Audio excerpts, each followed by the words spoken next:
Hi bro. ఆయన hi Vishwaksen lady ఎలా కనిపించింది అన్న. విశ్వసేన 12 మూవీ అన్న, లైలా అనే మూవీ. నిజంగా ఆ పోస్టర్ చూసినప్పుడు నిజంగా అమ్మాయి అనుకున్నాను. నేనే అసలు షాక్ అయిపోయాను. నిజంగా అమ్మాయి అనుకుని కాటేద్దాం అనుకున్నా కానీ కష్టం అనిపించింది. నిజంగా తను విశ్వసేన ఈ రకంగా కొత్త గెటప్లో రావడం చాలా గ్రేట్ అనిపించింది. నిజంగా తను చాలా ఎక్స్పెరిమెంట్ సినిమాలు తీశాడు. నిజంగా ఇది కొత్త ఎక్స్పెరిమెంట్ అనుకోవచ్చు. నిజంగా ముందు వచ్చిన గోదావరి కానీ అందులో వచ్చిన గామి కానీ చాలా ఎక్స్పెరిమెంట్ చేశాడు.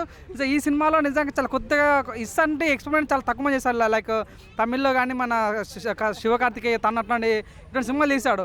నిజంగా చాలా బాగా రామ్ నారాయణ డైరెక్టర్, సాహు గరపాటి ఆయన ఆల్రెడీ భగవంత్ కేసర్ అని పెద్ద ప్రొడ్యూసర్ కాబట్టి 100% వాళ్ళు ఏదో పక్కన ప్లాన్ చేస్తున్న ఫీలింగ్ వచ్చింది. లైలా అని కాన్సెప్ట్ చాలా బాగా అనిపించింది. నిజంగా ఓరంగా చెప్పాలని గేలా అని కాదు కానీ ఏదో కొత్త కాన్సెప్ట్ ఉంది.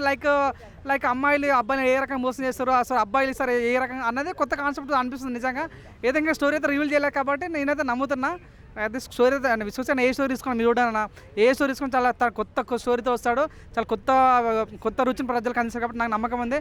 100% అయితే తెలుగు ప్రజలు అయితే మంచి సాటిస్ఫై చేస్తున్న ఫీలింగ్ నాకు ఉంది. 100% నా wish all the best Vishwasena. 12 movie కాబట్టి 100% నాకు నమ్మకం ఉంది. మంచి సినిమా మంచి తెలుగు ప్రజలకు అందిస్తానని కోరుకుంటున్నాను. అవును.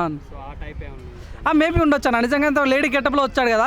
సో నిజంగా 100% ఇది ఒక లేడీ ఓరియంటెడ్ మూవీ లాగా అనిపిస్తుంది. లైక్ మీరు అన్నట్టుగా ఉండకపోవచ్చు చెప్పలేం కానీ చూద్దాం ఇంకా సినిమా కానీ లుక్స్ అయితే చాలా బాగుంటుంది. మెయిన్గా ఆ కళ్ళతో లుక్స్ పెట్టారు కదా.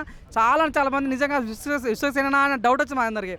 చాలామంది నాలాంటి కాటరాలు కూడా కాటేయడానికి సిద్ధంగా ఉంటారు కాబట్టి నిజంగా అయితే వర్త్ అన్న ఫీలింగ్ అయితే వచ్చిందన్న. ఓకే అన్న. నిజంగా మంచి మెసేజ్ ఓరియంటెడ్ ఉండొచ్చు అనుకుంటున్నా. లైక్ మీరు అన్నట్టుగా లైక్ మేబీ ఉండొచ్చు అని అనుకుంటున్నా. మరి గే లాగా మేము ఉందో లేదో తెలియదు కానీ ఉండొచ్చేమో అనుకుంటున్నాను నేనైతే. ఓకే ఉంటాను.